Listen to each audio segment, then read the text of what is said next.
The Anzio Beachhead resembled the muddy battlefields of World War I. Muddy trenches, huge artillery craters, and a stalemate reminiscent of the previous conflict. American, British, Canadian, and other Allied forces had been fighting the Germans for months and had failed to break through the stalemate of the German Gustav Line.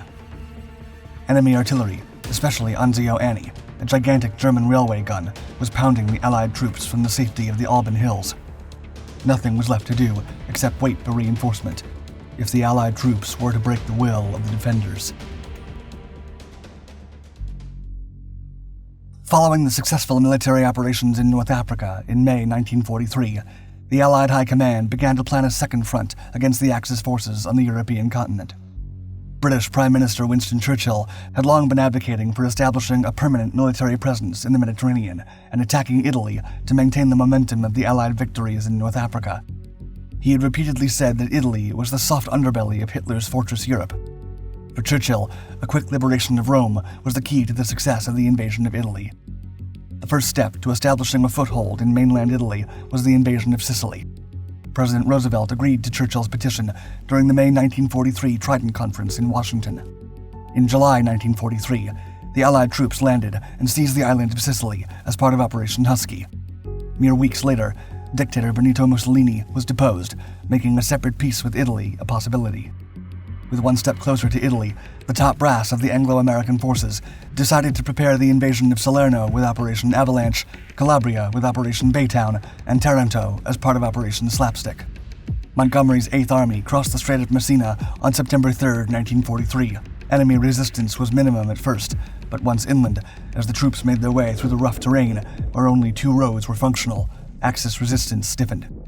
The new Italian government secretly agreed with the Allies to a capitulation on September 8th to prevent the massive bombing of the peninsula, as had been happening with Germany.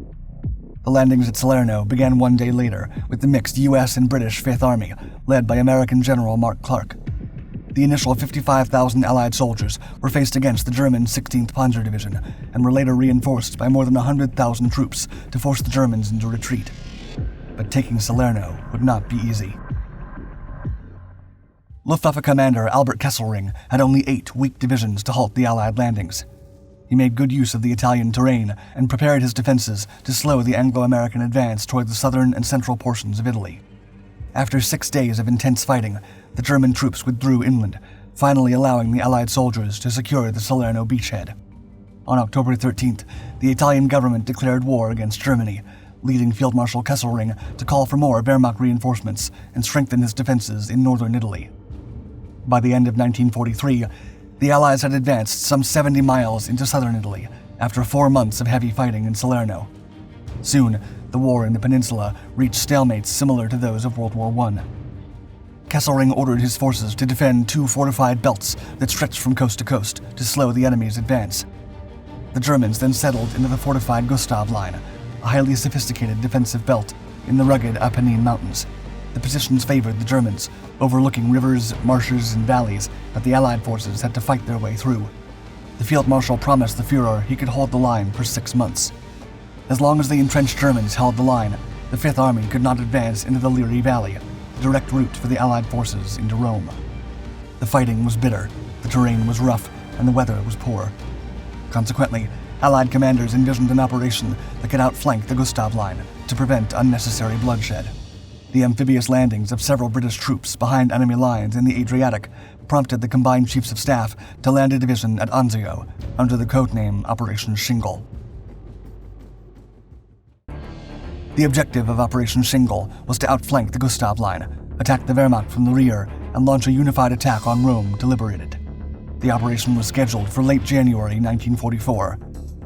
Anzio was a resort town some 35 miles away from Rome and 80 miles behind the Gustav Line. The terrain consisted of a coastal plain with farms. This landing would take place with a breakthrough led by the 5th Army at the Gustav Line to divert enemy forces. The 5th Army, comprised of the U.S. 2nd Corps, British 10th Corps, and French Expeditionary Corps, would strike across all German defenses, including the area of Cassino, under the control of the German 10th Army, led by Lieutenant General Heinrich von Wiedinghoff. Allied troops were within the range of Allied aircraft, operating from Naples, to provide them with necessary fire support. The desperation to break the stalemate led to several planning problems, especially regarding the objective of the landings. The proposed beachhead was bordered north by the Moleta and Incastro rivers, and in the center with the open fields leading to the Anzio-Albano Road. General Clark chose Major General John P. Lucas to lead the Anzio landings.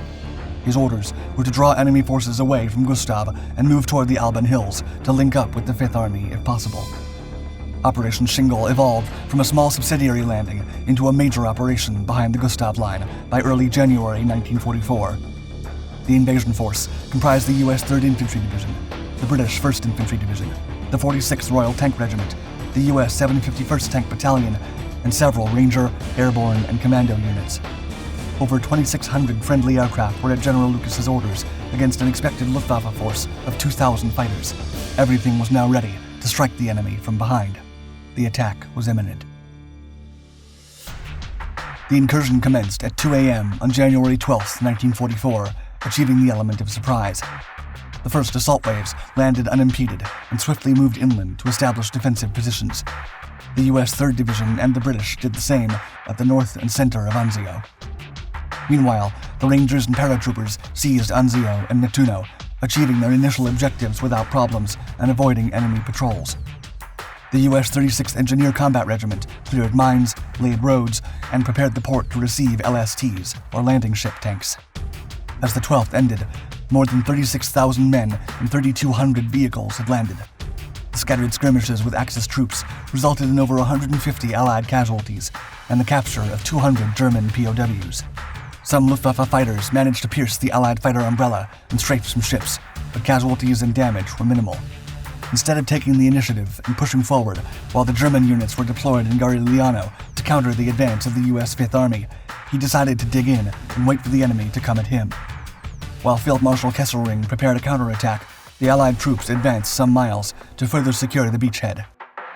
But it was no longer a walk in the park. German resistance stiffened.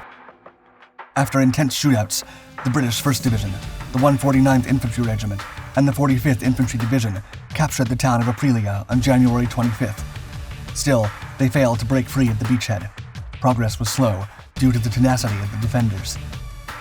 Supplies and troop delivery also stagnated in the following days due to accurate German artillery and fighter strafing runs.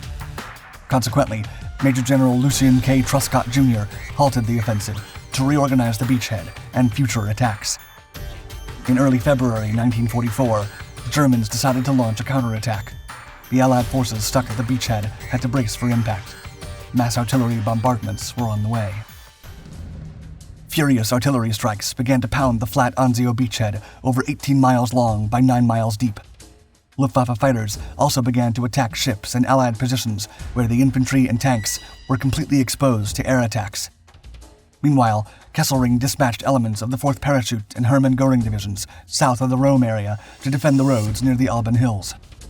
The Führer also ordered the redeployment of troops stationed in France, Yugoslavia, and Germany to reinforce the 3rd Panzergrenadier and 71st Infantry Divisions to strengthen the encirclement of Anzio. Soon, General Eberhard von Mackensen's army numbered 70,000 men. Infantry, armor, artillery, and aircraft began the offensive against the Allied troops with momentum, but the Anglo-Americans held the line despite heavy casualties. The improvised defenses, such as barbed wire, kept the German infantry at bay. During one night's operation, led by Army Rangers, they were discovered by German troops from the 715th Motorized Infantry Division and were pinned down. They lacked heavy weaponry and were immobilized. The 4th Rangers and 15th Infantry tried to rescue their ambushed comrades, but were forced to retreat due to enemy superiority in arms. As the day dragged on, the ambushed Rangers were forced into the open and decimated by the Hermann Göring Division. Out of 767, only 6 survived. The Anzio operation reached a stalemate after 6 weeks of desperate combat engagements. The Wehrmacht managed to contain the Allied troops, but lacked the strength to push them back into the sea. As a result, the German troops began to fortify their positions and prepared for defensive actions. Kesselring prepared the Caesar Line south of Rome to stop any Anglo-American advance. By March, the German numbers had peaked to hold the line. In late May 1944, the U.S. 36th Infantry Division landed at Anzio, bringing the Allied troops to a full military force of 90,000 personnel split into 7 full divisions. Nevertheless, casualties continued to mount up at the hands of German artillerymen and air attacks. Anzio Annie, A 280mm railway gun was also to blame. Firing from the Alban Hills, Annie kept the Allied troops at bay, turning the beachhead into a series of trenches filled with craters. The 5th and 8th Armies launched their spring offensive against the Gustav Line and broke it before the month's end. Cassino also fell to the Allies after a tenacious resistance by German paratroopers that resulted in the destruction of the medieval abbey of Monte Cassino. Following the breakthrough, the Allied troops blocked the Germans' direct line of retreat in Rome. They lacked reserves to halt the combined force of American, British, Canadian, French, and Polish troops. The Germans were forced to retreat through mountain roads exposed to enemy fire. Still, most of the defending force made it intact to a new defensive line. On June 5, 1944, one day before the Normandy invasions, the Allied forces entered Rome and captured it. Anzio cost the U.S. over 24,000 casualties. The British had almost 10,000. Another 37,000 were non-combat casualties due to malaria and other diseases. The Wehrmacht suffered 27,500 casualties. From a tactical perspective, Anzio was a failure. The initial element of surprise did not help the Allied troops break the Gustav Line until enough reinforcements made it inevitable for the Germans to withdraw. Nevertheless, the campaign forced Germany to lock down over 130,000 men in the peninsula that could have been deployed elsewhere, especially on the Eastern Front. Their defense of the Italian peninsula was one of the reasons for their eventual defeat.